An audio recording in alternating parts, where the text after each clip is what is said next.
Esta es una producción de Grupo Fórmula. Encuentra más contenido como este en radioformula.mx. Absolutamente, Pepe, y es muy importante que le pongamos seriedad, en este caso, al tema de la crisis de salud, al tema de la crisis económica que se avecina. Y en ese sentido, pues yo te diría, en la parte de salud, pues lo primero que necesitamos es lo que han recomendado en todas partes del mundo, que es tener pruebas y más pruebas, pero además que tengamos información respecto de esas pruebas.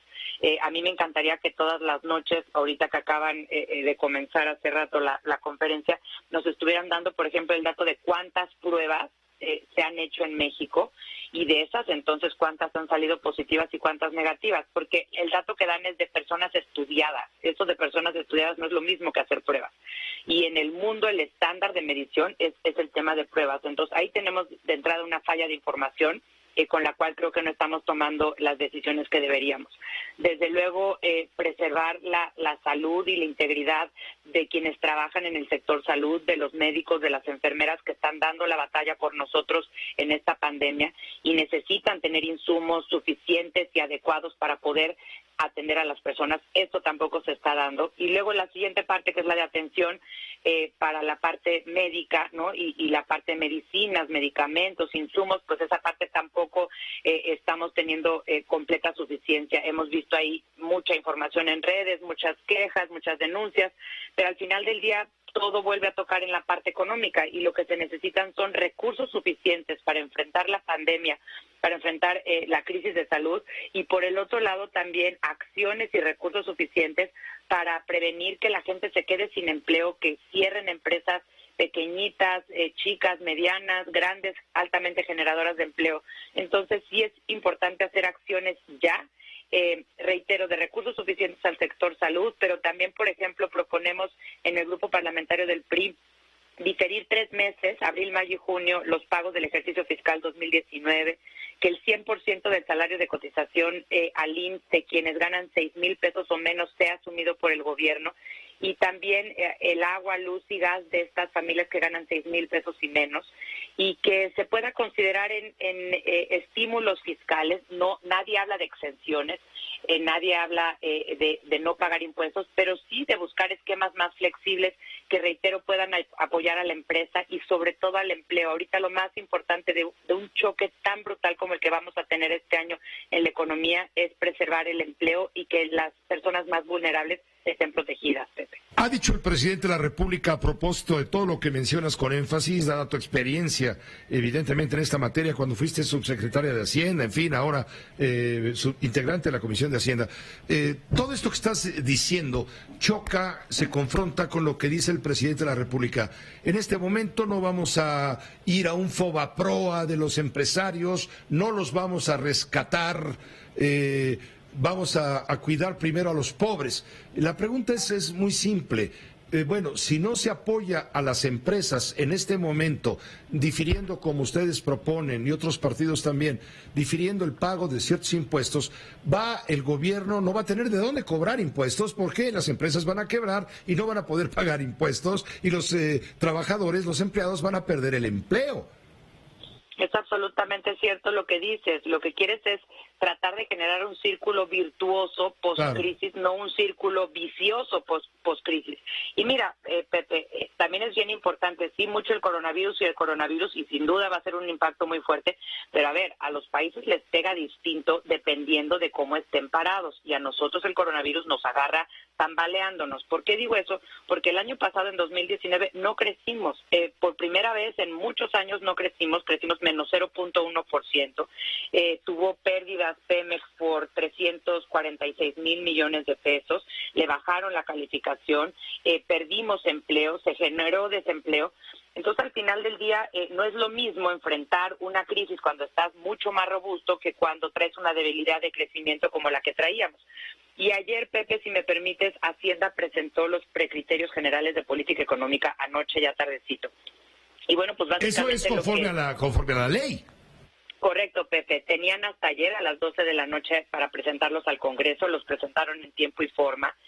Y bueno, yo lo que te diría es, más que lo que yo planteo, lo que los partidos políticos o lo que el Congreso está planteando se contradiga con lo que está planteando el Ejecutivo, yo lo que te diría es que también lo que está planteando el Ejecutivo se contradice con lo que dice Hacienda, pues, porque Hacienda lo que dice es que este año la economía no va a crecer otra vez, por segundo año consecutivo, lo que se creía en este caso que era entre 1.5 y 2.5%, sino que vamos a caer en 0.1 o hasta menos 3.9, Pepe.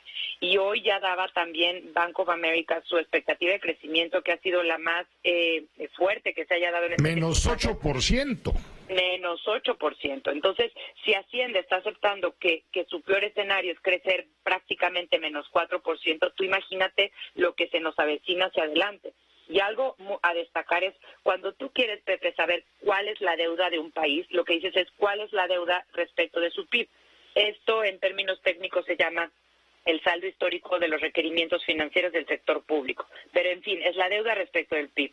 Esta se esperaba, Pepe, hasta anoche, que fuera de 45.6 puntos del PIB, y ahora se deteriora, de acuerdo a precriterios, a 52.1% del PIB, es decir, se incrementa sustancialmente la proporción de deuda PIB. Y bueno, pues estamos teniendo la caída de los precios del petróleo, que hoy tuvieron una recuperación en Estados Unidos y en Europa, pero de todas maneras llegamos al nivel de 10.60 ayer, cuando en enero estábamos a 53 y cuando en el presupuesto está a 49. Sí estamos en una crisis económica y los números estos pues no están a debate, ¿no? Y pueden consultar a la Secretaría de Hacienda o pueden consultar a Bank of America o pueden consultar a Scotiabank o a GEA, o sea, todos los analistas, ¿no? Entonces, sí, en base a esos números creo que tendríamos que estar tomando decisiones todos juntos. Es un momento, ahorita estaba escuchando a Luis Carlos, no es un momento para dividir, es un momento para sumar gente que tenemos experiencia en distintos sectores, que queremos a este país, que queremos que salga adelante. ¿Cómo sumamos para que sufran menos los que menos tienen, para que se atienda a la población vulnerable, para que las chiquitas empresas, las pequeñas, las medianas, las grandes que generan muchos empleos no sufran tanto en esta coyuntura? Porque si no, Pepe, en vez de ser un tope con el que nos vamos a enfrentar, va a ser un hueco muy profundo y muy largo, y eso siempre afecta a las familias de México. Yo creo que la bancarrota de las empresas pequeñas y medianas genera el desempleo, y el desempleo y la bancarrota de las empresas medianas y pequeñas genera la bancarrota del país. Sin duda, Pepe, y la verdad es que sí, ya estar escuchando expectativas de crecimiento de menos 8, pues sí, se antoja una de las crisis más fuertes que haya tenido en la historia México, y reitero, venimos de otro año de no crecer, o sea, el resultado al final de este año va a ser, no crecieron en el 2019 y no crecieron en el 2020, y la economía está en crisis, y cuando la economía está en crisis, las familias mexicanas están en crisis, las empresas mexicanas de todos tamaños están en crisis. Entonces, si es un momento de altura de miras, de hacer un alto en el camino, se tiene que cambiar el modelo económico. O sea, el seguirle inyectando recursos fiscales a Pemex no nos va a dar, vamos a tronar las finanzas públicas. Y yo comentaba hoy, Pepe, que cuando leí esto de precriterios, en la página 55, yo leí algo que nunca había visto en un documento así de la Secretaría de Hacienda. Y palabras más, palabras menos, dice que se podría generar un entorno más favorable o reitero, menos desfavorable, si existe o si hubiera una mayor predecibilidad de la política pública y un clima favorable a los negocios que fomente la inversión y la actividad productiva.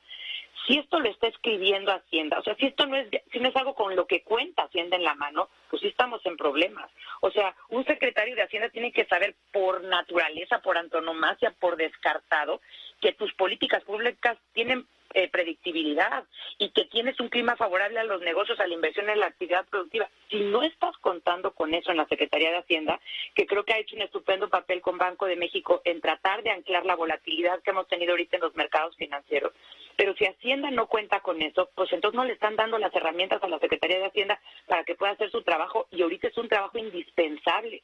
Es la economía del país, pero es la economía de todos y cada uno de los mexicanos que vivimos aquí, y reitero, el negocio chiquitito, el que está en el subempleo, en el empleo informal, pero el que tiene una estética, pero el que tiene una tortillería, pero el que tiene un negocio más medianito, el que tiene un centro de deportivo para niños, el que tiene la escuelita de karate.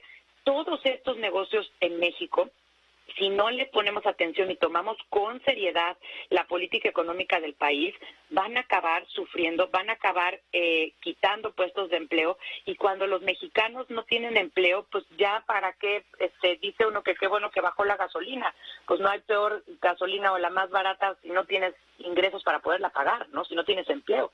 Entonces, pues sí creo que se tiene que tomar esto muy serio, reitero, con mucha altura de miras, Pepe. Yo sí estoy muy, muy consternada con la situación que se nos avecina, pero va a depender de que salga la garra, de que salga la inteligencia, de que salga el conocimiento, de que salga la experiencia y que la hay en México.